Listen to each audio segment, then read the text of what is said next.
पहली बार हो रही है तो पुंछ के अंदर मैं अपने अमित शाह जी से रिक्वेस्ट करूंगा कि पाकिस्तान को जल्द से नक्शे से ही मिटाया जाए। मैं अपने गृह मंत्री जी हैं, जो हमारे होम मिनिस्टर, जितने हमारे प्रधानमंत्री जी हैं, उनसे भी रिक्वेस्ट करूंगा कि प्रधानमंत्री जी को कहूंगा कि पाकिस्तान को नक्शे से ही मिटाया जाए। ज्यादा से ज्यादा कुछ अपनी बात को बताऊं तो जय हिंद, जय भारत, जय पुंछ। रात को बहुत बच्चे डर गए, सोना नहीं हो रहा है, तो इसलिए हम जम्मू जा रहे हैं। बच्चे बोलते हैं हमें पापा जम्मू ले जाओ, सेफ जगह में ले जाओ। किसी की गाड़ी किराए पे लेंगे, लेके भागेंगे, क्या करेंगे। इधर सिटी में पहली बार इतना फायरिंग हुआ है। पुंछ की सुनसान गलियां अब पूरी तरह से वीरान होने लगी हैं।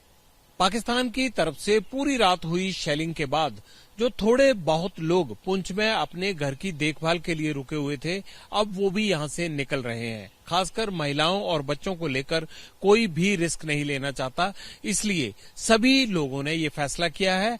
और ये कहा भी जा रहा है प्रशासन की तरफ से कि अगर बहुत जरूरी नहीं हो तो अपने घरों में रुकने की बजाय सुरक्षित जगहों पर चले जाएं। हम जा रहे हैं जम्मू। फायरिंग बहुत आ रही है, रात को बहुत बच्चे डर गए, सोना नहीं हो रहा है, तो इसलिए हम जम्मू जा रहे हैं। बच्चे बोलते हैं हमें पापा जम्मू ले जाओ, सेफ जगह में ले जाओ। किसी की गाड़ी किराए पे लेंगे, लेके भागेंगे, क्या करेंगे। इधर सिटी में पहली बार इतना फायरिंग हुआ है। और पहली बार हो रही है तो पुंछ के अंदर मैं अपने अमित शाह जी से रिक्वेस्ट करूंगा कि पाकिस्तान को जल्द से नक्शे से ही मिटाया जाए। मैं अपने गृह मंत्री जी हैं, जो हमारे होम मिनिस्टर, जितने हमारे प्रधानमंत्री जी हैं, उनसे भी रिक्वेस्ट करूंगा कि प्रधानमंत्री जी को कहूंगा कि पाकिस्तान को नक्शे से ही मिटाया जाए। ज्यादा से ज्यादा कुछ अपनी बात को बताऊं तो जय हिंद, जय भारत, जय पुंछ। अपने भारत सेना के लिए मैं तैयार हूँ, शाना विशालों के साथ चलूंगा। तो हर का अपना दर्द है। कोई चाहता है कि पुंछ को छोड़ना नहीं है और कोई चाहता है कि बच्चों को सुरक्षित ठिकाने पर पहुंचाना है। इसलिए हर हाल में पुंछ से निकलना होगा, क्योंकि पाकिस्तान पागलों की तरह पब्लिक पर गोलियां बरसा रहा है, बम बरसा रहा है, शेल बरसा रहा है। और ये दिन में, रात में, किसी भी वक्त इन घरों पर आकर गिरते हैं और लगातार लोग जान भी गंवा रहे हैं, घायल भी हो रहे हैं, प्रॉपर्टी को भी नुकसान हो रहा है। लेकिन सबसे इम्पोर्टेंट आज की डेट में पुंछ में एक ही बात है कि पहले अपने परिवार को सुरक्षित करें, फिर इस पाकिस्तान का हिसाब करें। कैमरामैन मनीष उनियाल के साथ जगविंदर पटियाल, एबीपी न्यूज, पुंछ।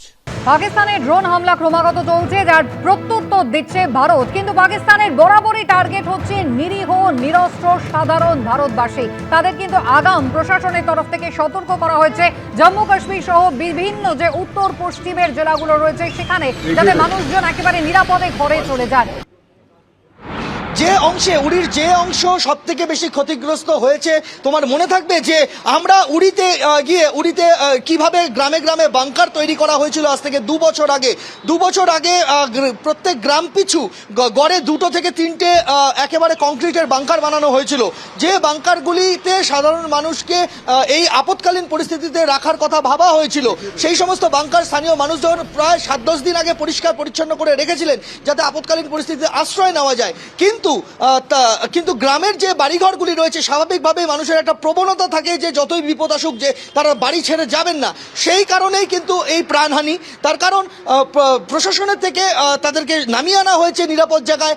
কোনো কোনো ক্ষেত্রে যেখানে বাংকারের সুবিধা অ্যাভেলেবেল রয়েছে সেখানে বাংকারে রাখা হয়েছিল মানুষজনকে, কিন্তু তারপরেও প্রাণহানি। তার অর্থ একটাই, বেশ কিছু মানুষ তারা বাড়ি ছেড়ে যেতে চাননি, ফলে সেখানেই কিন্তু ক্ষয়ক্ষতির পরিমাণটা আমাদের চোখে পড়ছে।